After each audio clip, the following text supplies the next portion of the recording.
Welcome to Strata. I'm Glenn. And I'm Brandon. Welcome to the Minds on Muscle podcast. Hello, everybody. Welcome to another edition of the Minds on Muscle podcast. My name is Glenn, and I'm with Brandon. And you're also with Dr. Mel. Hey, guys. Dr. Mel Davis. Now, I'm very excited for this interview. Dr. Mel is a part of the Renaissance Periodization team. She does a lot of amazing things with psychology and dieting and habit building. And I'm sure I'm dumbing it down. She does a whole bunch of amazing stuff. Dr. Mel, thank you so much for coming on the podcast today. Thank you guys for having me. I'm excited. I'm excited too. We're really excited. Now, Dr. Mel, if you're open to it, would you mind telling the people a little bit about yourself and the things that you like to focus on and that gets you excited? For sure. Yeah. So my background, my PhD is in neurobiology and behavior. But I was a competitive athlete for over a decade in Brazilian jiu-jitsu. So I have a strong interest in sports and fitness and all of those kinds of things. Being a scientist, I tried to apply what I learned in neuroscience to, getting better at my sport, improving my nutrition, changing body composition for competing and such. So I sort of, working at Renaissance Periodization, married those two passions of sport and science. So I'm super interested in that. And over the years, I came to realize that sort of one of the less talked about, really important facets of that is building habits and behavior change and things like this, because people often know exactly what to do, but they can't get themselves to do it. So my recent passion has really been focusing on how to help people get themselves to do the things they need to do to get the things that they want or be the things that they want to be.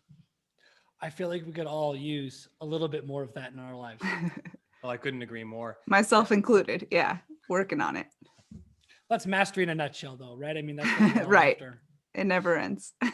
So I'm curious, before we ask you some more questions about health and exercise, fitness and habits, is there anything in particular that excites you about like habit building and the psychology?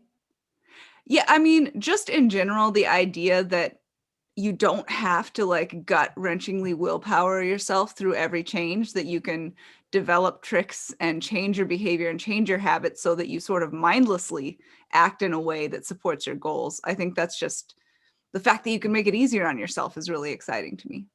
See, now for me, that is the part that I'm most curious about, because for me, habit change has always been gut wrenching. I mean, I think there's definitely an aspect, an initial gut wrench followed by ease. Well, so 100% agree with you. Now, I was one of those people too, where I found like calorie counting when I first started doing that extremely frustrating. It felt like months of agony. And I'm just curious. So you talked about the ways to make things less gut wrenching. It doesn't have to be extremely mindful. Obviously, it's a part of the process. What are some of the ways that people can make habit change easier on themselves psychologically and less, as you said, gut wrenching? Right. So the change part is always going to be a little gut wrenching. You're always going to need some discipline, some willpower to initiate the change.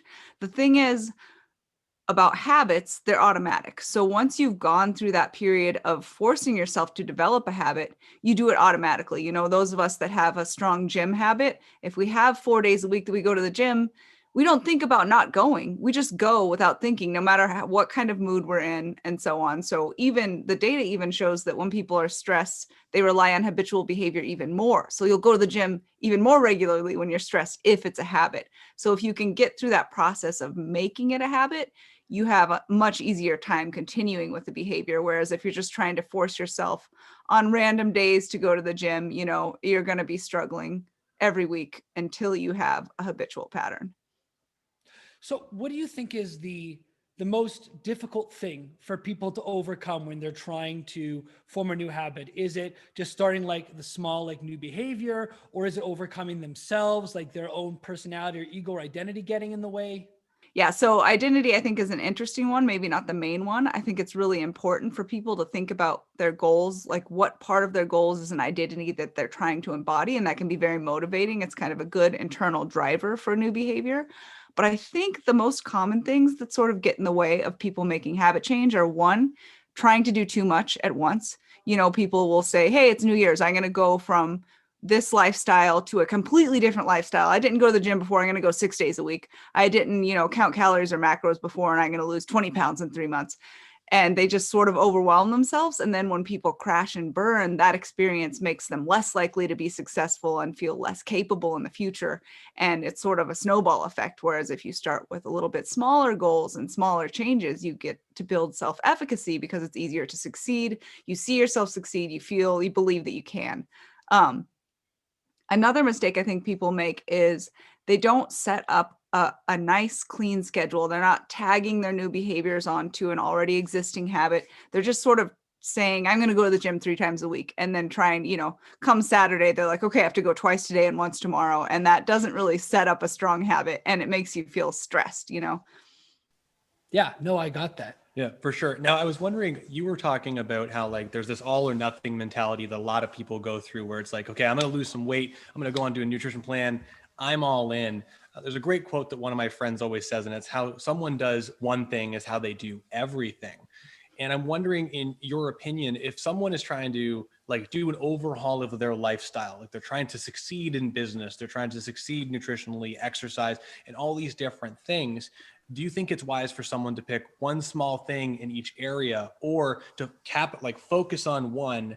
And if they laser focus on that one, they'll be bleed over to the other sections. Yeah, the latter is what I would recommend when possible. Obviously, if you are, trying to get a job and trying to work on your marriage, you can't really put one of those on hold. Like there's some cases where you just have to work on both. But if you can periodize your life changes, that is really helpful. Like even think about it like setting up a needs analysis for sport training. Like you can't do your endurance and your strength training at the same time very effectively, but you can effectively train for endurance, drop that down to a maintenance level and work on your strength. And you can kind of do that with your life. If you want to work, on your fitness and your career, maybe you can take a couple months for your diet and to develop your gym habits. Then once you're solid there, you're probably going to be feeling, like you said, really self-efficacious from having succeeded.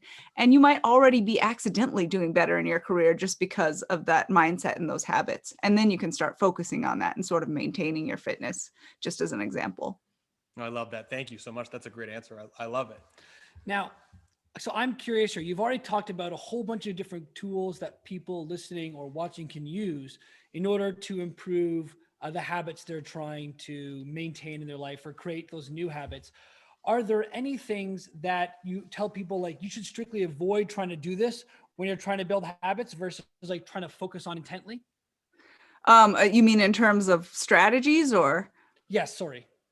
Yeah, so I would say I can't think of there's always any strategy for building a habit is probably worth trying. And in my book, you probably saw there's tons of different strategies, and some of those aren't going to work for you. Others will. So I say, get creative, try anything. If it's not working, if the habit's not developing, you're not seeing any trends toward progress. That doesn't mean you're perfect overnight, but you're not seeing any trends towards increasing that behavior. Maybe move on to the next thing and try it out. But I think any strategy is worth trying as long as it's not, like self-punishment or something sort of psychologically damaging. I appreciate the answer. If it's okay, I actually want to switch gears a little bit here because there's actually something I've been dying to ask you about. In your book, you were discussing, oh my goodness, I just lost it. Sorry. I'm sorry. I'm fanboying out a little bit in my brain. I'm like, I have to make sure I ask this question. Brandon, I'm going to pass it over to you. Sure. My bad.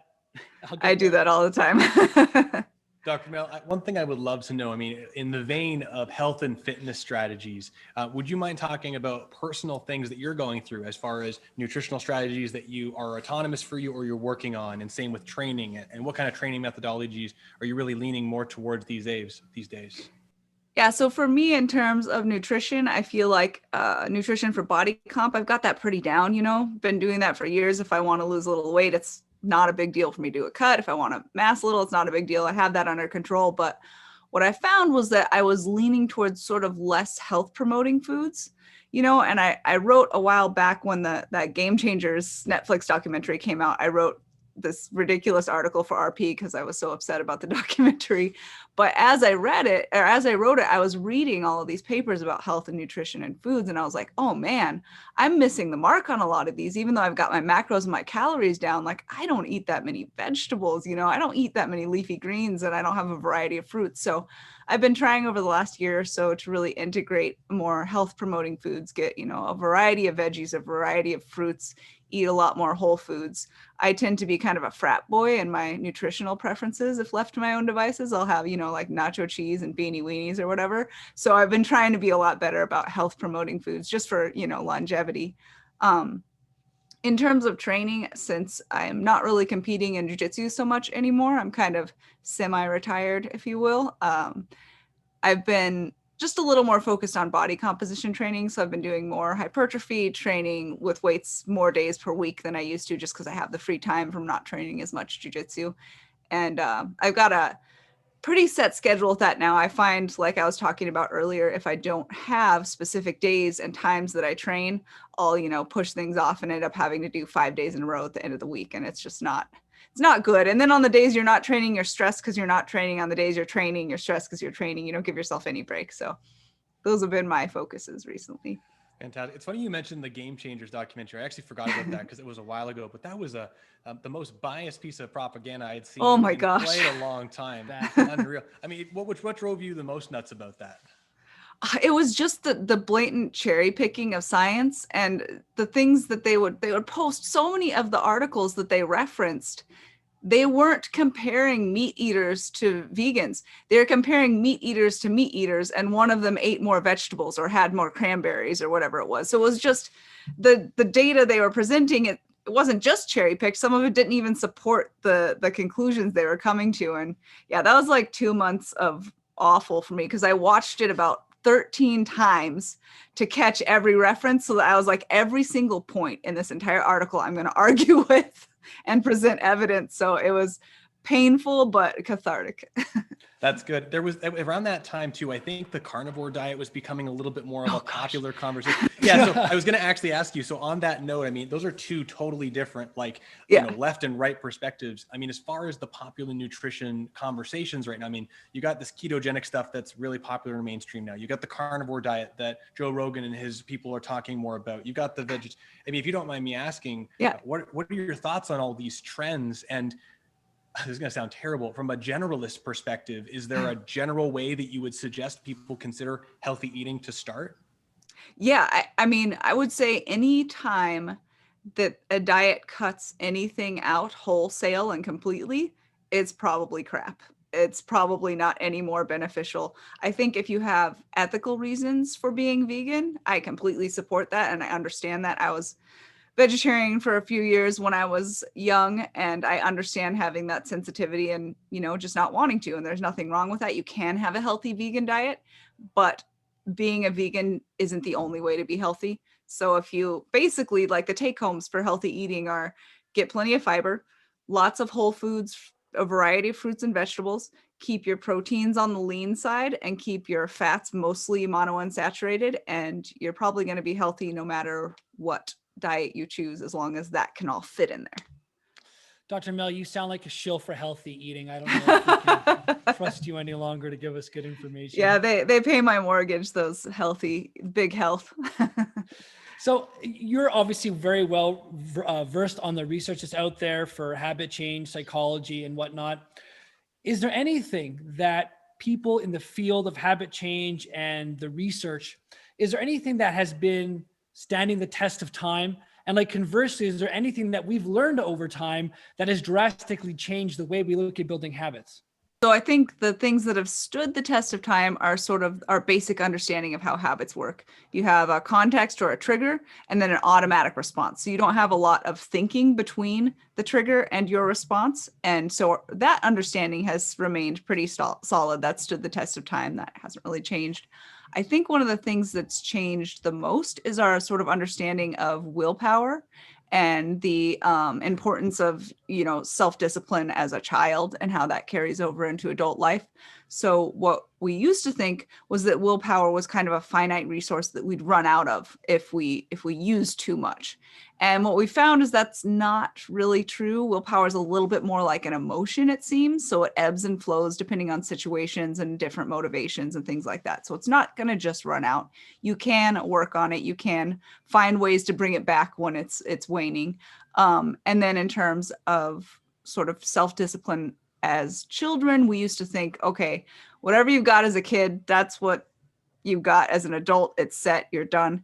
but it appears that you can improve your self-discipline, and that certain situations are motivated. Even just getting married or having a child tends to increase people's willpower and self-discipline capacities. So we can find ways to improve them in adult life. We're not stuck with a genetic, self-discipline.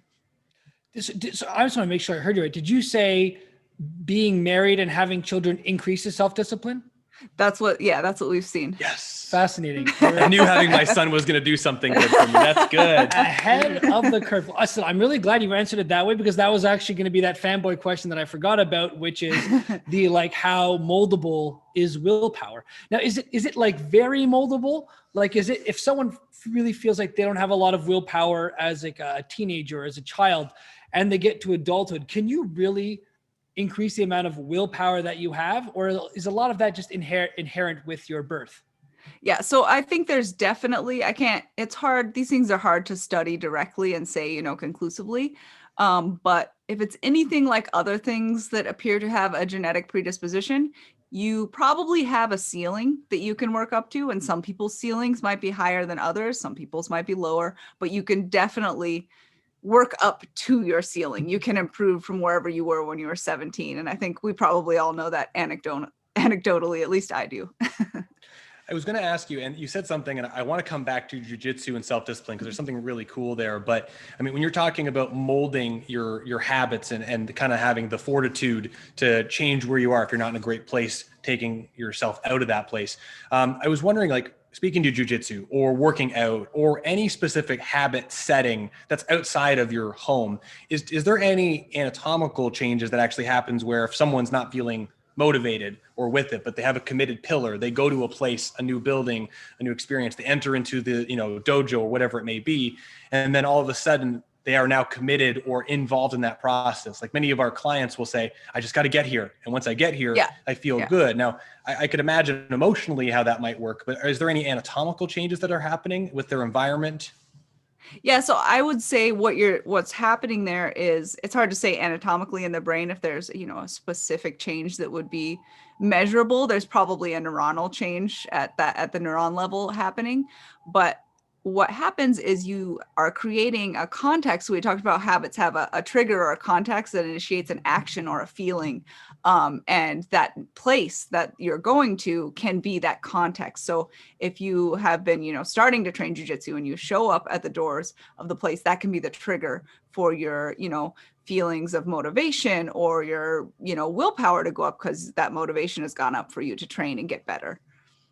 Amazing. Now, on that same kind of note, in the jiu-jitsu self-discipline end, one of the things I've been a studio musician drummer for like 20 plus years. And that involves me being alone in my room, practicing things, looking at notes, organizing things, self-evaluating and moving forward and recording and constantly reviewing. Jiu-jitsu, when you enter into a dojo and you have someone who's observing you or a training partner who's a higher level, you're constantly being humbled. But at the same time, you're also going to battle every practice session, every day. Do you think that those battle characteristics and the constant reviewing yourself, that self-mastery process, carries over? Oh, 100%. And I think a lot of people in, jujitsu and various other martial arts or training, just mastery sort of situations will say that just anecdotally, you learn to learning to master things is a skill in itself. I think if you find anyone who's mastered, a musical instrument, martial art, downhill mountain biking, whatever it is, if someone has developed mastery in some capacity, they are probably a little better equipped to begin the process in another capacity.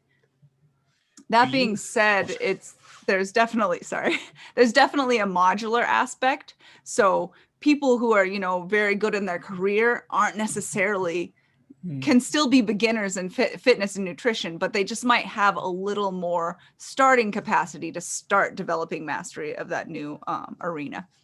Do you think that every person, in your opinion, should have some outlet of mastery that's maybe a level of self-discipline where they're focusing on taking it as far as they possibly can, perhaps not necessarily saying, I'm going to get to this point and then stop, but constantly challenging and reevaluating themselves and just going as far as they can one direction?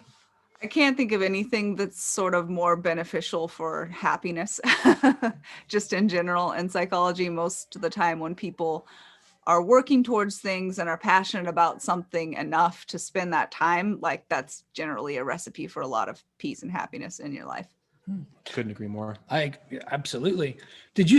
It sounds like you've spent some time researching, learning about happiness. Is that, or am I like totally interpreting that wrong? It sounds like that might have come up before in your research. Yeah, a little bit. I've read a little bit about happiness. There's a cool class. I haven't finished it. It's, you can take it online. It's at Yale, and it's called, shoot, something happiness. And it's the woman who teaches it is a happiness researcher. I'll get you guys her name and stuff after if you want to like add it to the description of the podcast. But it's a really, really cool class. Haven't finished it yet, but she just talks about everything we know about happiness and how to be happy. So I have a little bit, but I'm not an expert by any means.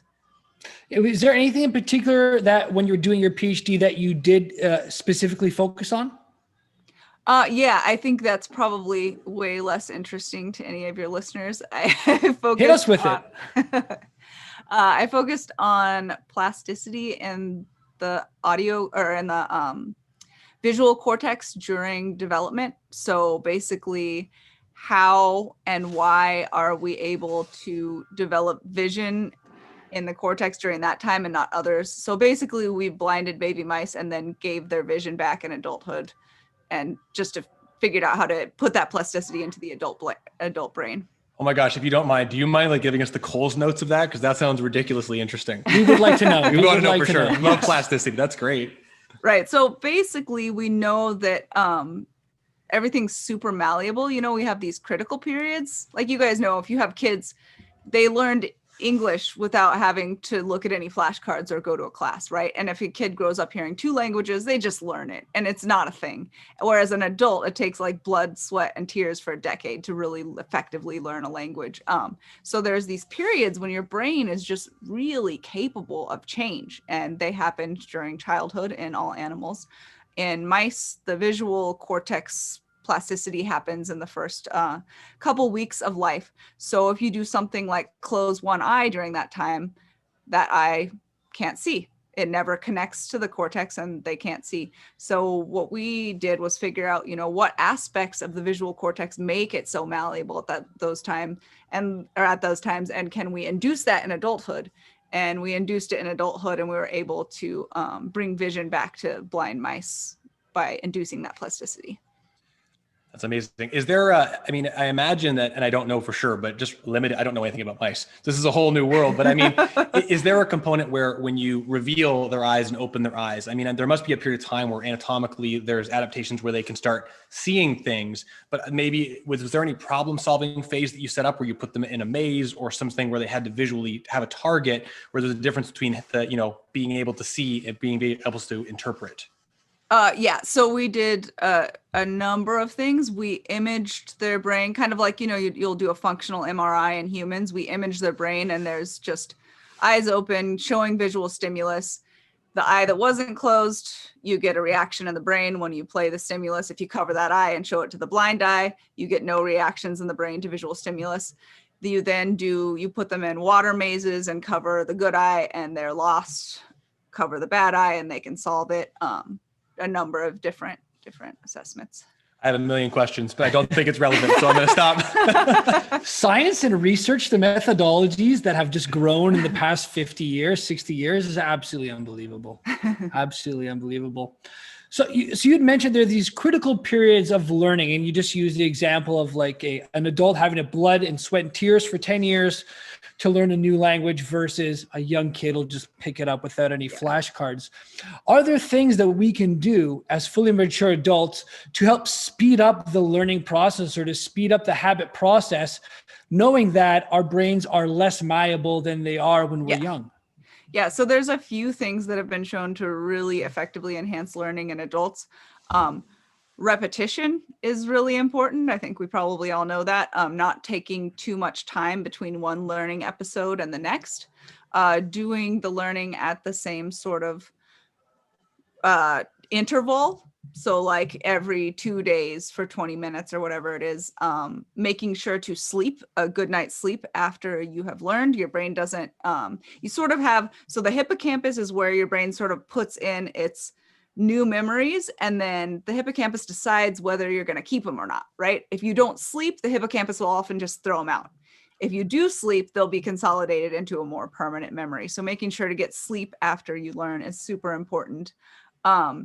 Once you're starting to establish a memory, changing the context, especially for things like habits, can be really effective for making it a more solid memory. So it's not just something that happens in one context, you do it or perform it or experience it in multiple different spaces and contexts, and then it becomes more solidified. Fascinated me. I did not know any of that. I love that. Thank you so much. Now, actually, on that kind of same note, leading off where Glenn said, one of the things that I focus a lot on here is I try. Oh, sorry. Oh, I'm going to interrupt you. One more thing. Exercise helps with memory consolidation. Sorry, go ahead. Of course it does. We're talking about exercise. That's fantastic. So, I mean, one of the things I get really excited about and I spend a lot of my time doing is I work with entrepreneurs and trainers trying to help them create business practices, systems, and routines to help them achieve the career goals they have. And I know through your world, you're an entrepreneur, you're involved with the company, and you do a lot of big things. For trying to motivate someone in your world, and maybe you can see, hey, this person is superstar this way, but they have this one roadblock, this one habit or routine that's literally crippling them from taking their world, their career, profession to the next step. In your world, how do you go about making those changes, motivating them and enticing them to make those routine changes? Yeah, so I think one of the very first steps is to have them outline what personal value of theirs is driving this goal. Like, what is it that you believe in and feel passionate about that makes you want this achievement, right? Like, just, it's been shown that just wanting a promotion at your job for a little more money, it's motivating, but it's not very predictive of success. Whereas if you have sort of personal values, like everything I do at work, I do to the best of my ability because I believe that's the right thing to do. And that's a personal value I hold. Or I believe that being a teammate at my workplace and being supportive of everyone else there and making things happen is, very important. And to have integrity, I need to live up to that. Having those kinds of personally, internally driven values that support your goal, and really sitting down and taking the time to think about them and outlining them and writing them down can be really helpful. You might know that's the case, you might feel it, but once you sit down and write it on a piece of paper and think about it, then every time you do anything contrary to that, you have to face that lack of integrity. And that tends to motivate people a lot better than something like a few extra dollars a year. Do you find on that routine note, sorry, Glenn, I interrupted Glenn for sure, your heart, but do you find on that routine note, and maybe I'm overgeneralizing it, that people will make massive actions based off of fear more than based off of achievement and aiming at a success target? I think people make massive but impermanent actions off of fear. Fear it tends to motivate acutely, but not create any lasting sort of habit change in most cases. Awesome. My turn? Yes, sir. I won't interrupt this time. No, that's okay. Gotta raise your hand. That's all right. We got to go in the chat there and raise my hand. I read the book, Evidence-Based Habit Building, The Art of Getting Stuff Done, for the podcast, right? The podcast version.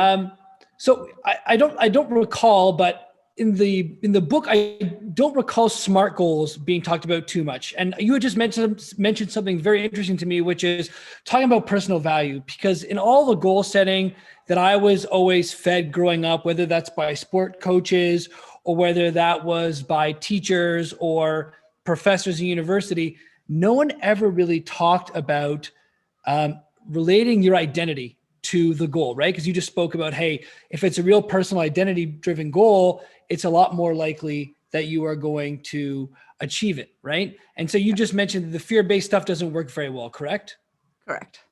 So what kind of ways can we articulate and write out our goals such that they have more zest and more meaning to ourselves? Yeah, so a couple of things. First, SMART goals aren't necessarily a bad idea. They just tend to be better for people who are a little more experienced and knowledgeable in whatever their goal arena is.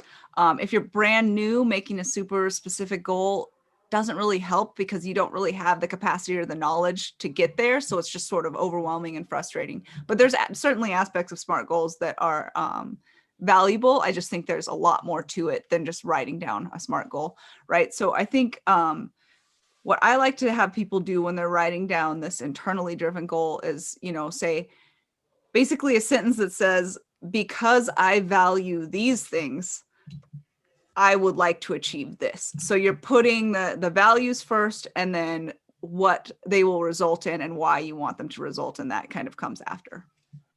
Okay, right on. I appreciate that. When it comes to and we're just firing questions at you. Yeah. I hope you don't Oh, mind. no, don't mind at all. It's fun.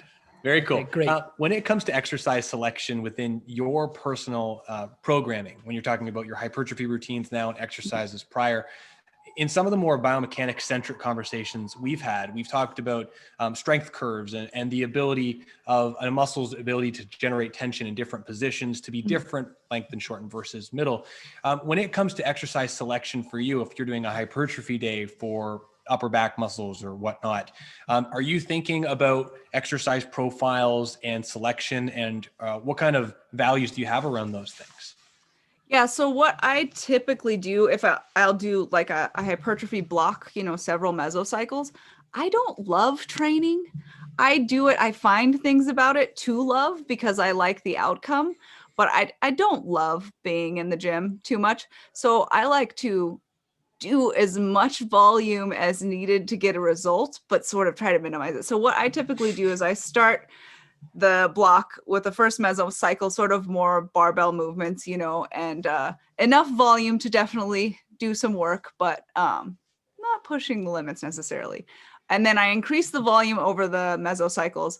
And then I typically use the same exercises for a couple mesocycles in a row until they start feeling stale. And then what I like to do, if it's like the fourth of four, which is where I am right now, actually, mesocycles, I'll just then, having done mostly the same exercises for 3 mesocycles, then I'll switch to, like a close stance squat and close grip incline bench press or something like that. And then, but not change the volume from the previous mesocycle. So then I don't have to be doing 10 sets of each exercise in the gym. And I'm getting the extra stimulus from varying the exercises after having them the same for so long.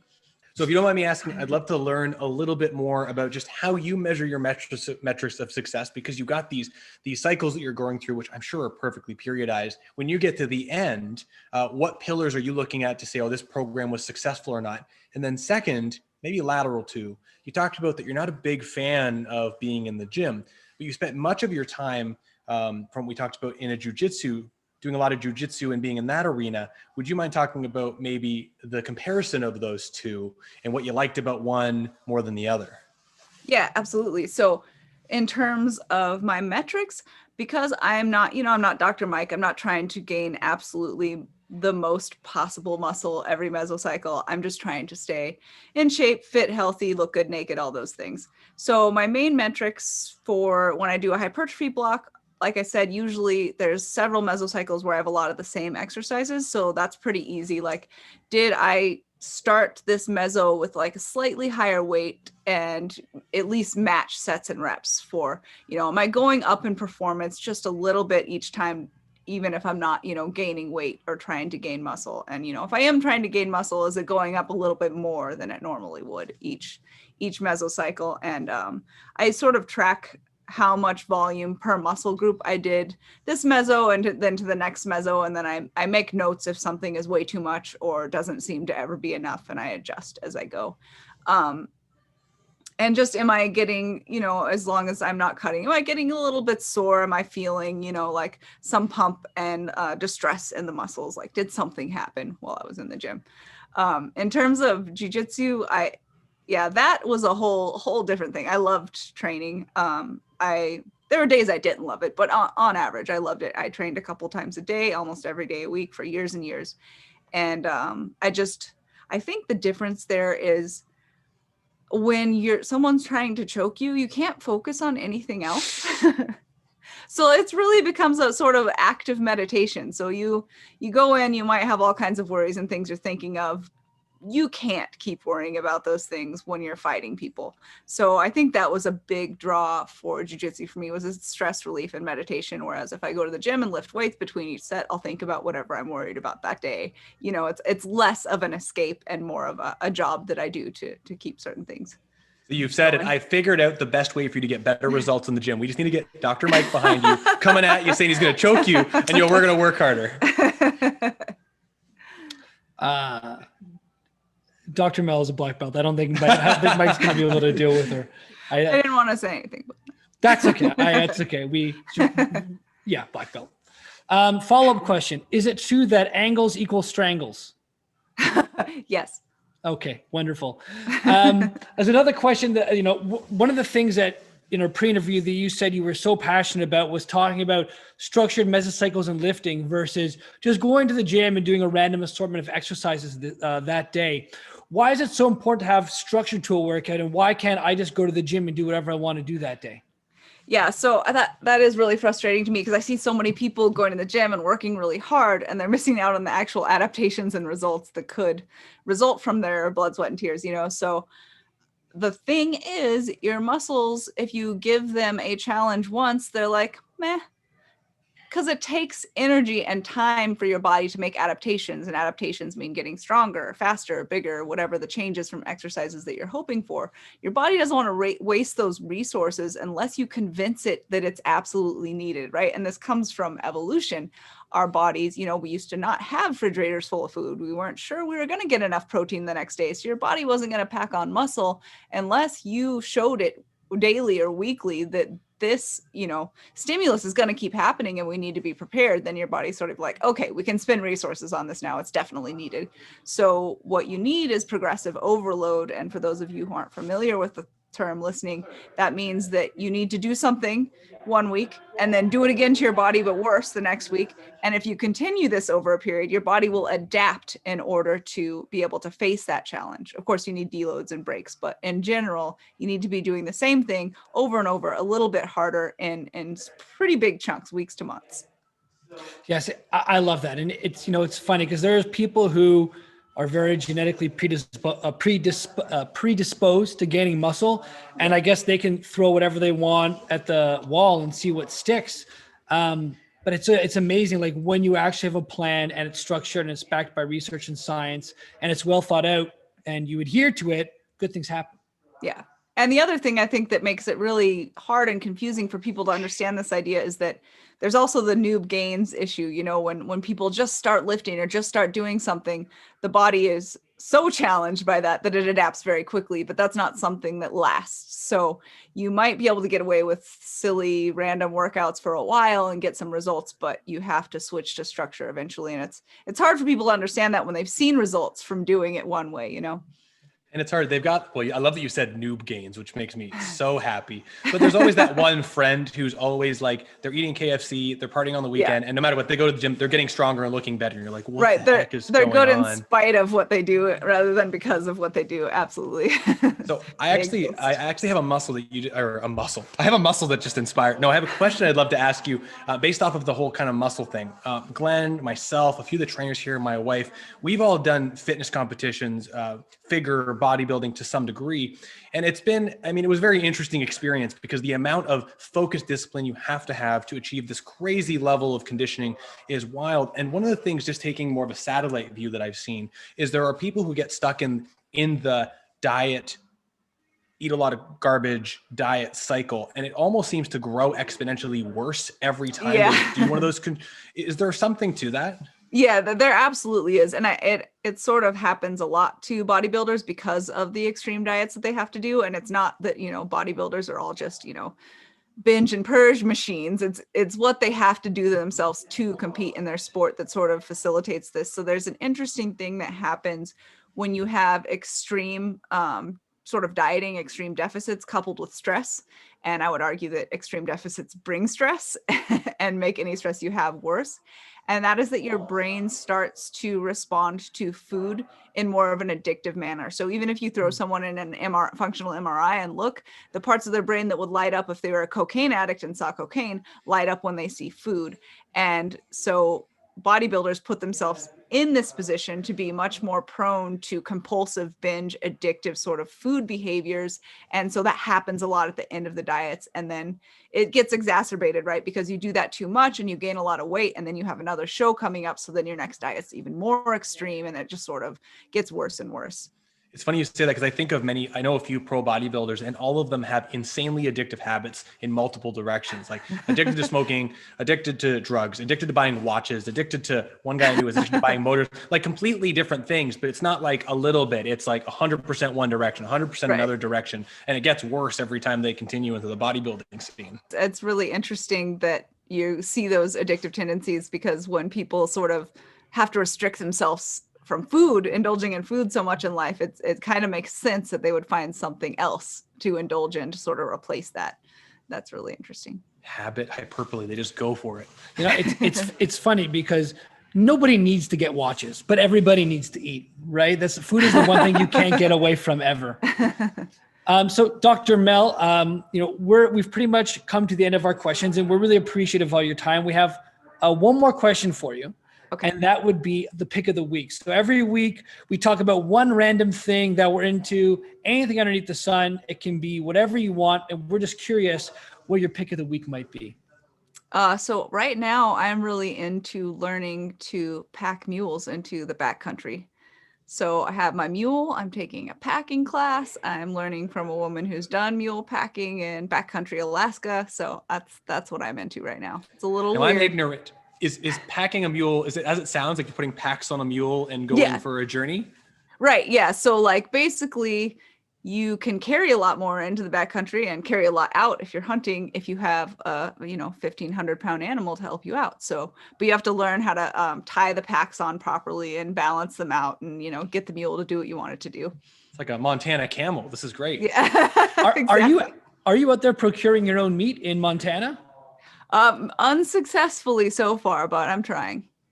Okay, awesome. Well, Dr. Mel, gosh, thank you so much for coming to the podcast. I had a great time. I imagine Brandon had a great time. It was okay. Yeah, and we really appreciate you being here for the interview. Thank you so much. Yeah, thank you for having me. I had fun. Oh, we had a great time. If you don't mind, before we wrap up, could you tell people where they could find you? Yeah, absolutely. I am on Instagram as Regressive Underload. You might notice that as play on progressive overload that we talked about earlier. There's an underscore between regressive and overload. You can also find me on the RP Strength website. I've written a lot of articles and some books on there. And my habit book is on the RP Strength website as well. Excellent read. I've read it. I've gone back and read it multiple times. Some of the sections, there's awesome handouts and sheets in there that you can go through. It's very digestible for the layperson. Highly recommend the book myself. Thank you. Thanks, everybody. This is another episode of the Minds on Muscle podcast. Check out Dr. Mel. We'll see you guys next week. Take care, everyone. Thanks, Dr. Mel. Thank you.